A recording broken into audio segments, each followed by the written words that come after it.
السلام علیکم دوستو، ہمارے چینل کو سبسکرائب کریں اور بیل آئیکن دبانا ہرگز نہ بھولیں تاکہ ہر نئی آنے والی ویڈیو کی اطلاع آپ کو ملتی رہے۔ آج ہم جانیں گے حضرت ابوبکر صدیق رضی اللہ عنہ کے بارے میں۔ جلیل القدر صحابی، خلیفہ اول، یار غار، آپ رضی اللہ عنہ کا نام عبداللہ، کنیت ابو بکر اور لقب صدیق تھا۔ آپ رضی اللہ عنہ کے والد کا نام عثمان اور کنیت ابو قحافہ تھی۔ والدہ کا نام سلمہ اور کنیت ام الخیر تھی۔ آپ رضی اللہ عنہ قریش قبیلے کی ایک شاخ تمیم سے تعلق رکھتے تھے۔ عہد جہالت میں حضرت ابوبکر رضی اللہ عنہ کا نام عبد الکعبہ تھا، جسے حضور صلی اللہ علیہ وسلم نے تبدیل کر کے عبداللہ رکھ دیا تھا۔ حضرت ابوبکر صدیق رضی اللہ عنہ کا مرتبہ صحابہ اکرام میں بہت بلند ہے، کیونکہ آپ ہجرت مدینہ کے وقت رسول خدا صلی اللہ علیہ وسلم کے ساتھ رہے، اس لیے آپ کو یار غار بھی کہا جاتا ہے۔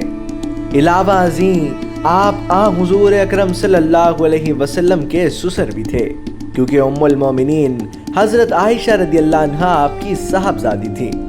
جب حضور اکرم صلی اللہ علیہ وسلم نے اپنی نبوت کا اعلان کیا تو مردوں میں سب سے پہلے حضرت ابوبکر صدیق رضی اللہ عنہ ایمان لائے۔ 8 ہجری میں فتح مکہ کے موقع پر حضرت صلی اللہ علیہ وسلم شہر میں داخل ہوئے تو آپ کے ساتھ حضرت ابوبکر صدیق بھی قصوہ نامی اونٹنی پر سوار تھے۔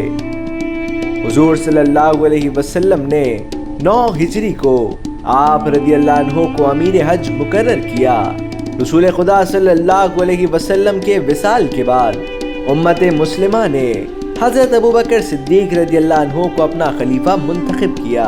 آپ رضی اللہ عنہ نے اپنے خطبے میں ارشاد فرمایا، اے لوگوں، میں تمہارا حاکم تو بنایا گیا ہوں، لیکن تم سے بہتر نہیں ہوں۔ اگر میں نیک کام کروں تو اس میں میری مدد کرو، اور اگر برا کام کروں تو مجھے روکو۔ صدق امانت ہے اور کذب خیانت۔ تمہارا کمزور شخص میرے نزدیک طاقتور ہے، جب تک اس کا حق نہ لا دوں۔ تمہارا طاقتور شخص میرے نزدیک کمزور ہے، جب تک جو حق اس کے ذمے ہے وہ اس سے نہ لے لوں۔ حضرت ابوبکر صدیق رضی اللہ عنہ کی خلافت 632 عیسوی سے لے کر 634 عیسوی تک جاری رہی۔ آپ رضی اللہ عنہ کے دور خلافت میں درج ذیل واقعات پیش آئے۔ پہلا، آپ رضی اللہ عنہ نے مرتدین کے خلاف لشکر کشی کر کے فتنے کا خاتمہ کر دیا۔ دوسرا، آپ رضی اللہ عنہ نے منکرین زکوٰۃ کی سرکوبی کی۔ تیسرا، آپ رضی اللہ عنہ نے لشکر کشی کر کے مدیان نبوت کا خاتمہ کر دیا۔ چوتھا، آپ رضی اللہ عنہ کے زمانہ خلافت میں مسلمانوں نے عراق پر حملہ کر کے کئی ایرانی سالاروں کو شکست دی اور کئی مقامات مثلاً ہیرا، امبارہ اور فرات پر قبضہ کر لیا۔ نمبر 5، اسلامی لشکر نے شام پر حملہ کر کے اجنادین کی جنگ میں فتح حاصل کی۔ حضرت ابوبکر صدیق رضی اللہ عنہ نے 23 اگست 634 عیسوی 22 جمادی الاخر 13 ہجری کو وفات پائی۔ آپ رضی اللہ عنہ کی نماز جنازہ حضرت عمر رضی اللہ عنہ نے پڑھائی۔ آپ رضی اللہ عنہ کو حضور صلی اللہ علیہ وسلم کے پہلو میں بائیں جانب دفن کیا گیا۔ حضرت ابوبکر رضی اللہ عنہ نے کل 4 نکاح کیے۔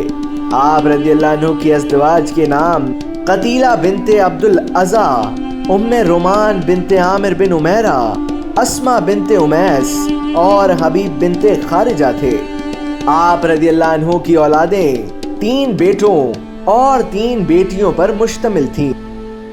بیٹوں کے نام عبد الرحمن، عبداللہ اور محمد تھے، جبکہ 3 بیٹیاں اسما، عائشہ اور ام کلثوم تھیں۔